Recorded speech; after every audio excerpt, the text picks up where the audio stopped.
नमस्कार शेतकरी बांधवांनो, आपल्या सर्वांचं स्वागत आहे आपल्या विश्वासू यूट्यूब चॅनल सत्याची शेतीमध्ये. मित्रांनो, राज्यातील लाखो शेतकरी ज्या मोठ्या निर्णयाची आणि ज्या घोषणेची आतुरतेने वाट पाहत होते, ती घोषणा अखेर राज्याच्या अर्थसंकल्पीय अधिवेशनात करण्यात आली आहे. होय मित्रांनो, राज्यातील थकीत असलेल्या शेतकऱ्यांसाठी कर्जमाफी आणि नियमितपणे पीक कर्जाची परतफेड करणाऱ्या शेतकऱ्यांसाठी प्रोत्साहन अनुदान देण्याचा मोठा निर्णय सरकारने जाहीर केला आहे.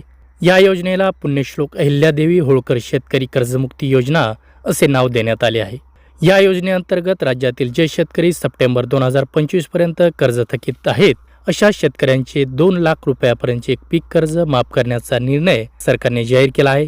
यासोबतच जे शेतकरी नियमितपणे पीक कर्ज भरत आहेत, अशा प्रामाणिक शेतकऱ्यांनाही सरकारने विसरलेले नाही. अशा शेतकऱ्यांना 50,000 रुपयापर्यंत प्रोत्साहनपर अनुदान देण्यासही आजच्या अर्थसंकल्पात मंजुरी देण्यात आली आहे. मित्रांनो, या संपूर्ण योजनेची अंमलबजावणीसाठी एक अभ्यासगट समिती स्थापन करण्यात आली आहे.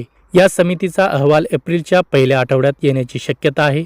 हा अहवाल आल्यानंतर कोणते शेतकरी पात्र असतील, कोणते निकष लावले जाणार, कोणत्या वर्षाच्या कर्जावर ही योजना लागू होणार, या सर्व गोष्टी स्पष्ट होणार आहेत. त्यानंतर सरकारकडून या योजनेचा अधिकृत GR देखील जारी केला जाईल. परंतु मित्रांनो, कोणतीही योजना प्रत्यक्षात सुरू होण्याआधी तिची अर्थसंकल्पामध्ये घोषणा होणे खूप महत्त्वाचे असते आणि आज अखेर राज्य सरकारने ही घोषणा केली आहे. म्हणजेच राज्यातील 2 लाख रुपयापर्यंत कर्ज थकीत असलेल्या शेतकऱ्यांना आणि नियमित कर्ज भरणाऱ्या शेतकऱ्यांना आजच्या अर्थसंकल्पातून एक मोठा दिलासा मिळाला आहे. आता पुढे या योजनेबद्दल जे काही नवीन अपडेट, पात्रता निकष आणि GR येतील, ती सविस्तर माहिती आपण आपल्या या चॅनलवर जाणून घेणार आहोत. म्हणून जर तुम्ही अजूनही आपल्या चॅनलला सबस्क्राईब केलं नसेल तर आत्ताच करा. पुन्हा भेटूया एका नवीन आणि महत्त्वाच्या अपडेटसह. तोपर्यंत जय जवान जय किसान. धन्यवाद.